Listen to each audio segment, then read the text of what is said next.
Hello. In my last talk I said how vivid my dreams in ICU were and how there was some reality mixed in with them.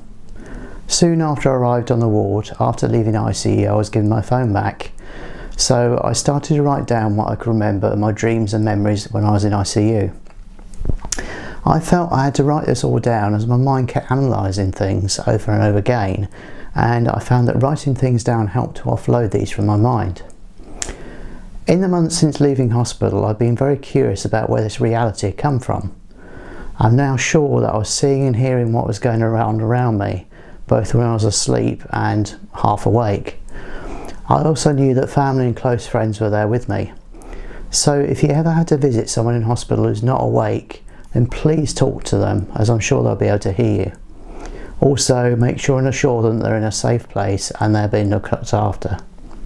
I've been attending physio in the hospital where I was first admitted, and when I first went there it was a very strange experience because I would sit outside the staff room waiting to see the physio, and some of the staff would come out and say they recognised me as they saw me when I was in ICU.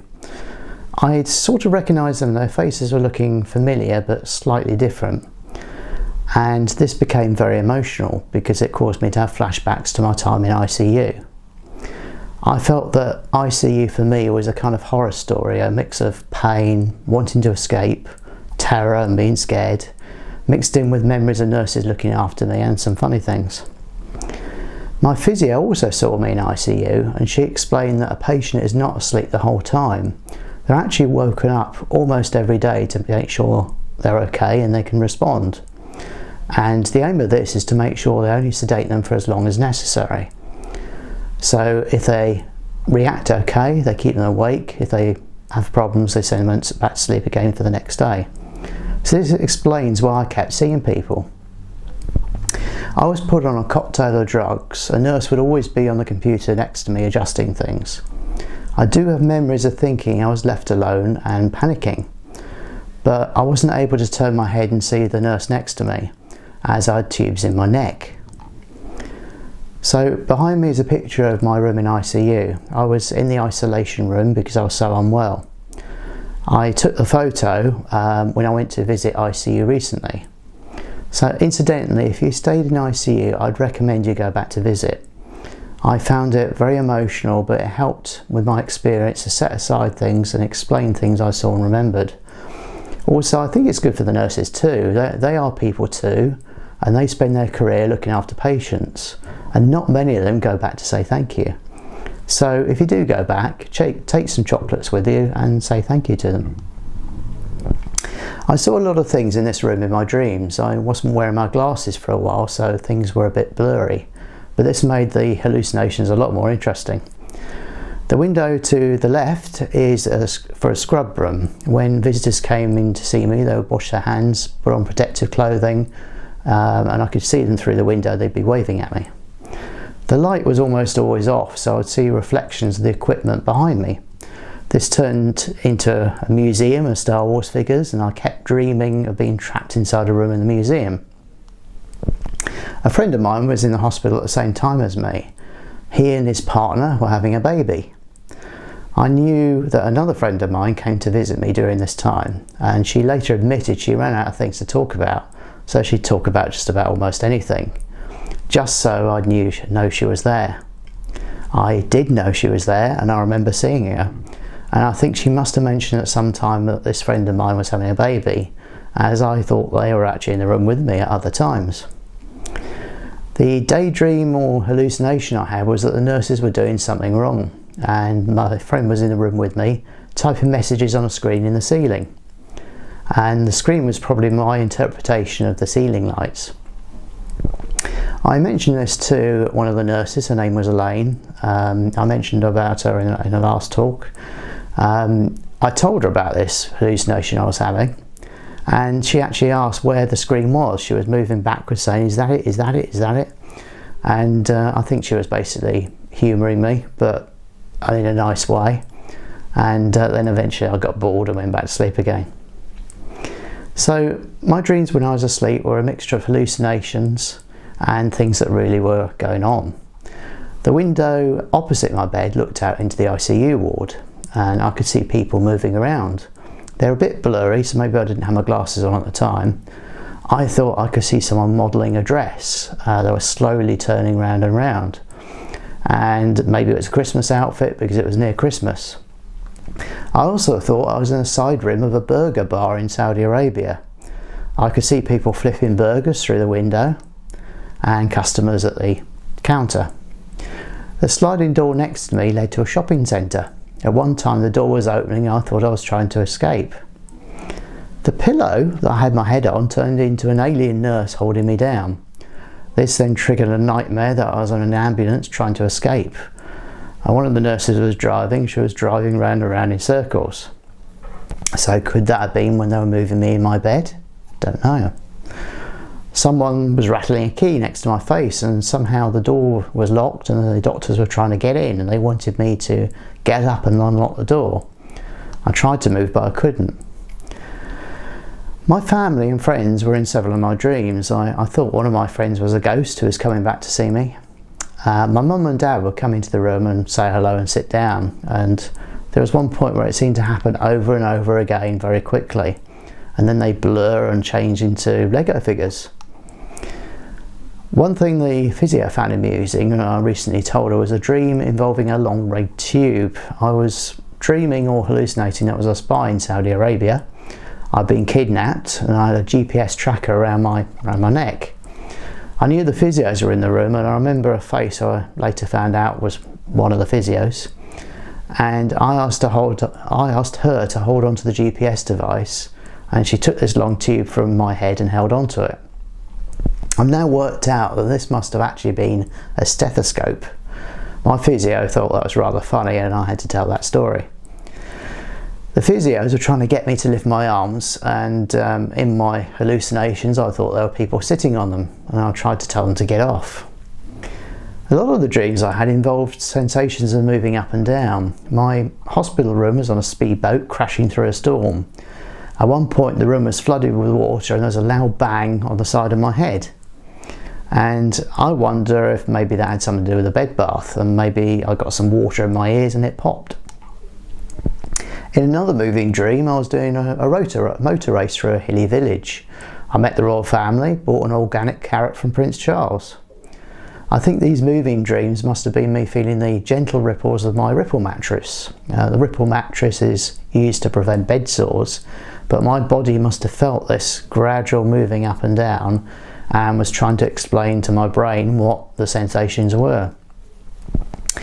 Perhaps the most profound things in my dreams were the sounds. I was flying over a field filled with thousands of people and I could hear them screaming. Maybe this was the suction machine, because I had to have suction on my lungs at one point, and it sounded a little bit like that suction you hear when you go to the dentist. I also heard a very loud bang explosion. I was going through a tunnel and there was this loud bang, and the dream rewound a couple of times as my head was trying to explain it. My parents later told me that the being in the room would bang down sometimes, and maybe that was the sound. I heard water running quite often. This is quite easily explained as there was a sink in the room. The sound, which took me a long time to explain, was a warning sound every time the train in my dream went into a tunnel.